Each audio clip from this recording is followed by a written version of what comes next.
इस लाइन से कितना कुछ एक पर्सनैलिटी में चेंज आ सकता है। डिटर्मिनेशन,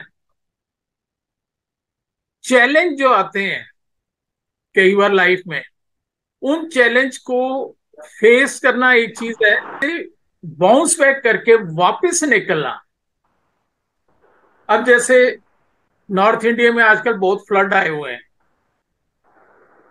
चार चार स्टोरी के घर हैं, होटल हैं, अचानक पहाड़ गिरा और पूरे का पूरा होटल, पूरी building, 4 story building, 6 story building, ऐसे जैसे वो कागज का टुकड़ा होता है ना, ऐसे पानी में बहा के ले।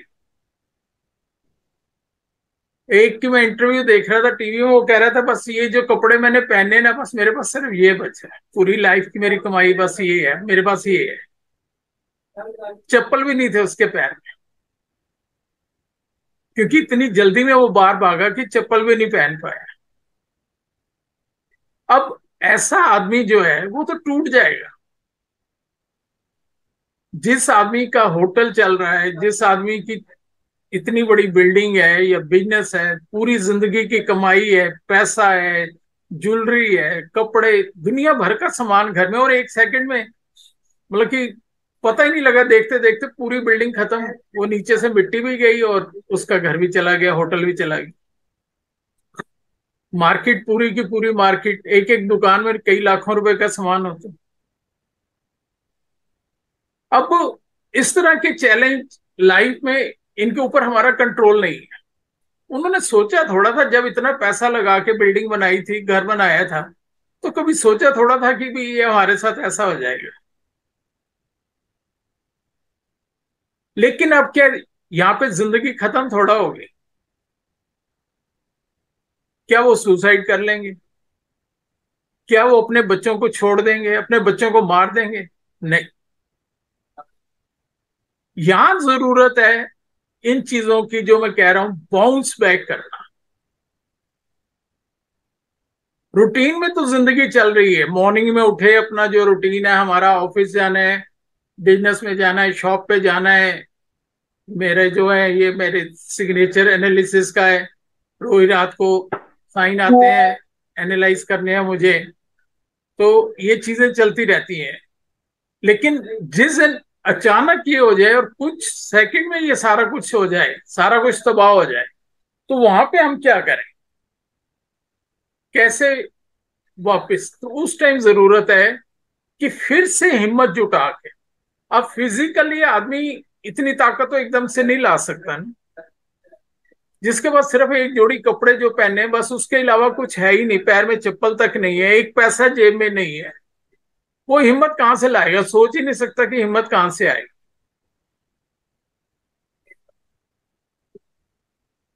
तो हिम्मत जो है वो माइंड से फिर जनरेट करनी पड़ती है। जैसे मैंने शुरू में एक सेशन में बताया था कि फिजिकली जब हम बीमार होते हैं, हमें लगता है कि हमारा शरीर कमजोर हो गया है, हमें साथ नहीं दे रहा, हमें बुखार सा फील हो रहा है, हिम्मत नहीं है कि उठ के मैं काम करने जाऊं। तो फिजिकली हम बहुत बाद में बीमार होते हैं, उससे काफी पहले हम दिमागी तौर पे भी बीमार हो जाते हैं। अगर दिमागी तौर पे हम स्ट्रांग हैं, जो आदमी मेंटली स्ट्रांग है, उसे शरीर में 10 तकलीफें होंगी, तब भी वो उन्हें इग्नोर करके अपने सारे काम कर ले। वो तकलीफें उसका कुछ नहीं बिगाड़ सकती। इसका लाइव एग्जांपल मैं बैठा हूं आपके साथ। डीवीटी आप समझते हैं, मेडिकल बैकग्राउंड से हैं। डीप वेन थ्रोम्बोसिस, जिस आदमी को डॉक्टर कहता है बेड से उठना नहीं है, आप सिर्फ टॉयलेट के लिए जाना है आप। मैं भगवान की दया से, देखो प्रॉब्लम भी उसने दी है, ताकत भी वही देता है, सही लेकिन बात। दिमाग को थोड़ा सा बैलेंस रख के, मेंटली स्ट्रांग बन के, मैं कह सकता हूं कि मैं अपने से जो छोटे 50-60 साल के लोग हैं, जो कि बिल्कुल बस हाथ पे हाथ रखे, फिर अखबार पढ़ लिया, आधा घंटा फोन देख लिया, मोदी ने ये कह दिया, केजरीवाल ने ये कह दिया, इधर उधर की बातें की और दिन पूरा कर लिया। हमने क्या हासिल किया? अपनी फैमिली के साथ। अभी मेरी ग्रैंड डॉटर का 1 घंटे से किस फॉरेन कंट्री में लाइव प्रोग्राम चल रहा था। अब वो भी सबकॉन्शियस माइंड पे काम करती है। वो सारी जो भी काम हम खुली आंखों से करते हैं, वो सारे बंद आंखों से, किताबें पढ़ना, किसी चीज को आइडेंटिफाई करना, पेंटिंग करना, मेकअप करना, सारे काम वो कर लेते। और दूसरे छोटी सिस्टर है उसकी, उसकी आंखों का मेकअप कर लेती। आंखें खोल के भी करते हुए हमें डर लगता है कि कहीं टच ना कर जाए। वो आंखें बंद हैं, पट्टी लगी हुई है ऊपर काली, और उससे वो उसका मेकअप कर देती। तो ये सारी पावर है हमारे दिमाग। वो कहीं भी अगर कम होती है तो ये स्पोर्ट लाइन जिसको हम डिस्कस कर रहे हैं मेन, ये स्पोर्ट लाइन हमें वो एनर्जी हर टाइम देता है। लेकिन एक चीज ध्यान रखनी है कि स्पोर्ट लाइन हमेशा सीधी होनी चाहिए। कभी भी लहर, जैसे पानी की वो लहर बन जाती है ना, वेव सी, वो नहीं होनी चाहिए। इसको मैं अभी और डिटेल में डिस्कस करूंगा। आज हम सिर्फ लाइन को ही डिस्कस करें। अब डॉट था, लाइन है, कहते हैं एक लाइन है जी। अब लाइन पे क्या हाँ। बात करनी, क्योंकि लाइन से हमें 100 किस्म की पर्सनैलिटी नजर आती। 100 किस्म के लोग पता लगते हैं कि ये कैसा है, इसका स्वभाव कैसा है, ये कैसे काम करेगा, मेंटली ये कितना स्ट्रांग है, कितना वीक है। तो ये जो चीजें हैं, डेडिकेशन है या नहीं है, चैलेंज फेस कर पाएगा, जो मैंने अभी एग्जांपल दिए, जो आदमी बिल्कुल टूट गए, लेकिन अगर वो साइन करते हैं और अच्छे से स्पॉट लाइन लगाते हैं, सरनेम लिखते हैं, तो विद इन डेज, चाहे वो कहीं से भी किसी से हेल्प लें या कुछ है, एक बार फिर से वो किसी ना किसी तरीके से कुछ ऐसा नेचर, यूनिवर्स से उन्हें हेल्प मिलेगी और वो फिर से खड़े हो जाते।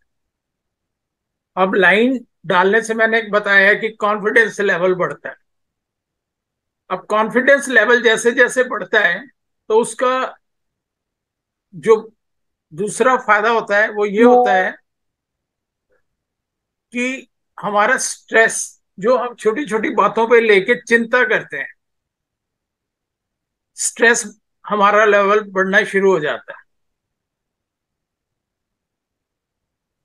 तो अगर कॉन्फिडेंस नहीं है तो वो चिंता, स्ट्रेस, टेंशन, डिप्रेशन, ये स्टेजेस हावी होती चली जाएंगी। वो हमारी जिंदगी को नेगेटिव उसकी तरफ धकेलती है। लेकिन अगर पॉजिटिविटी है, स्ट्रांग माइंड सेट है, तो फिर उन चीजों का इफेक्ट हमारे ऊपर नहीं आता।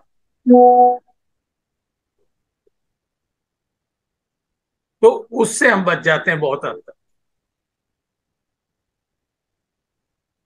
दूसरा, फैमिली मेंबर्स का तो मैंने जैसे बताया कि आप बाई चांस फॉरेन कंट्री में,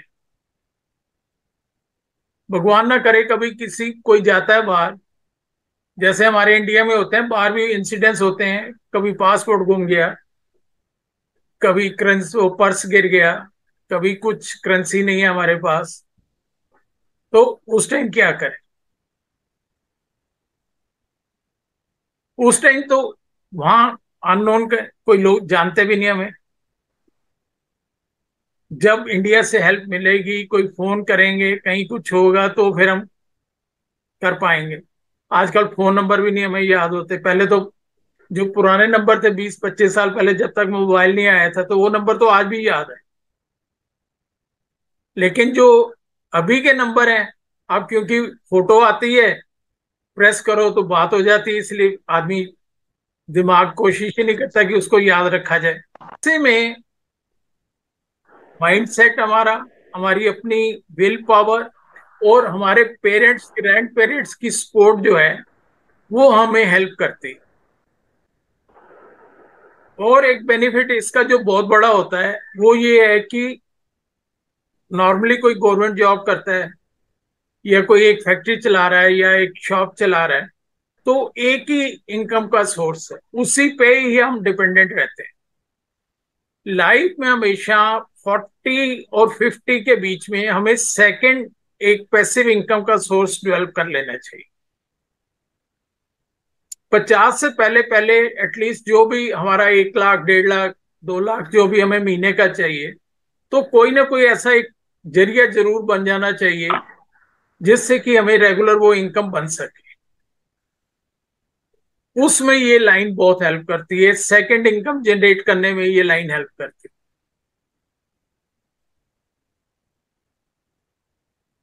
है। एक लाइन के कितने जादू हैं भारत जी,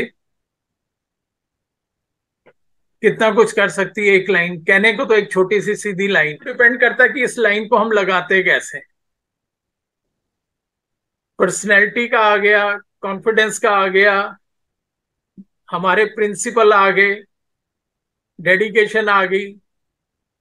ये सारी चीजें, वीडियो तो मैं अरेंज करवा दूंगा, लेकिन आपको माइंड में स्टोर भी करनी है, तभी इनका वही है। फायदा आपको भी मिलेगा, आपकी फैमिली को भी मिलेगा, और जिस किसी को आप गाइड करना चाहें उनकी लाइफ में भी तभी ये पॉजिटिव चेंज आएगा जब आप ये सारी चीजें इतने ही प्यार से। सबसे बड़ी चीज ये है कि इस टॉपिक को जल्दबाजी में ना सीखा जा सकता है, ना समझाया जा सकता है, ना पढ़ाया जा सकता है। किसी प्रोडक्ट को नहीं डील कर रहे कि ये कैटलॉग है जी, ये इसकी ये फीचर है, ये फैसिलिटी मिलेगी, ऐसा होगा, ये जर्मनी से आया है जी, यूएसए से आया है जी, ये सर्टिफिकेशन है इसकी, बेस्ट क्वालिटी है जी। ऐसा कुछ है ही नहीं।